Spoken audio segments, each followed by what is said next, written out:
sally forth and continue to find out what You gotta go to the idea You might be asking yourself, that what did I just in watch? a natural The environment, answer? organism. Oh yes, a pain curve. Let me back up. So the context for this OBM discussion is about change management. So you're going to engage in something new. Let's talk about the adoption of new software, because I think that's kind of the easiest way to think of it. Software is usually presented as a solution to a problem, and if done well, software is a solution to a particular problem.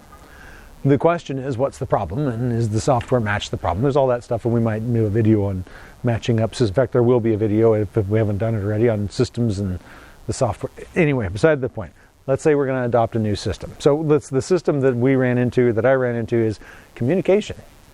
We have people that communicate a lot, and they communicate using email, and emails were regularly getting lost. My favorite thing. It's just lost. Or, I never got that email.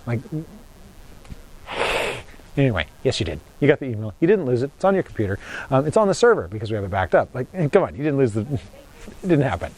So how do you address that issue, right? Well, we had tools available to us, so I decided to say, hey, we're going to adopt a new system of communication. Now, I can't force somebody to do that, but what I can do is open up an environment where new behavior will earn reinforcers. And in this case, trying to hope that communication will be reinforced by effective communication, not just emails bouncing back and forth, but actually organized communication using tools available from pretty much any of the software suites. It's like Slack has it, Slack is it, and then you actually have similar tools from Google, from the Google suite. You have similar tools from Office 365. There's similar tools in every practice management system I've worked with. They're similar, but not exactly the same. I'm sure Mondays has something, and all those other big organizational or software tools have something similar, I'm sure.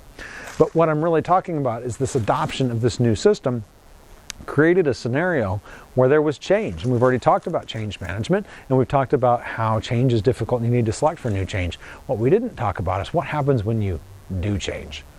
And so the moment you implement this change, like everybody's excited, they're super, hoorah, let's do this, and it's great. And I'm sitting there going, I'm waiting for the honeymoon period to end. What does that mean? It means that as soon as you adopt something new, everybody's going to be really excited.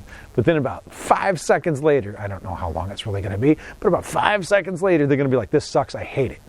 Because it's not like their old system. It's different. In this case, it held people accountable. Right? So because you had these different threads and all these things to help manage how the communications were, people couldn't lose things. There was centralized stuff. There was communication going, instead of to one person, it would go to multiple people in these groups, and it would be organized, and all of us could see it and interact with it and solve the problem as necessary. Well, that opened the door for effective communication and effective problem solving. It also inadvertently opened the door for accountability, because some people were using the excuses of, I didn't get the email, or I lost it, or I forgot, or all these things. Well, this prompted you, it had tied in with your calendar, all of these fun things, right? So what are we talking about here on a big picture is change management, but there's something specific, something called a pain curve, right? So a pain curve happens when you have a change, or whatever it is that's introduced, and things get worse before they get better. It's literally the inverse of an extinction curve, right? So with the extinction, you put somebody on extinction, that behavior goes whoop, it goes up, it gets more intense, and you get a variability in responding, and then it starts to taper off and disappear. Pain curve goes the other direction. It's tough. You made this change, and it starts out and behavior drops, like the quality of everything, complaints increase, people get frustrated, the pain gets worse, so the quality of everything kind of goes down. Well, good. You're onto something now. You're onto some function, right? So then it starts to get up here. Now you're back to where you were, and now you got your new system. People are getting used to it. You're right back to where you started, but then it gets better, and they start to run into contact with the new reinforcers that are available as a result of the system. Suddenly people are more productive. They are more accountable, and that makes it, ironically, makes people more happy. Everybody's holding each other accountable, and they can be supported, and they can support each other, right? So now you're getting this accountability going on. Now you're going, well, I can use this new tool to do this and this and this, and now they're growing, and they're trying new things with the tool.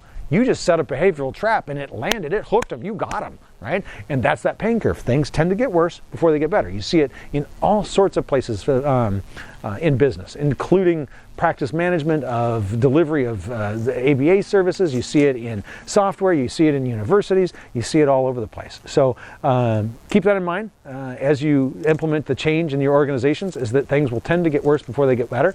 But also note that if you can help people manage that and that they're aware of it and they know it's coming, you can be on top of that the whole time and supporting them while they go through it. Because as they are running into problems, that's your opportunity to create new solutions that can help them, the people that you work with, your colleagues. It helps them adjust to their new environment and to do new things and maybe earn new reinforcers. Remember, because that's what ABA is really all about, increasing the amount of reinforcement in your world.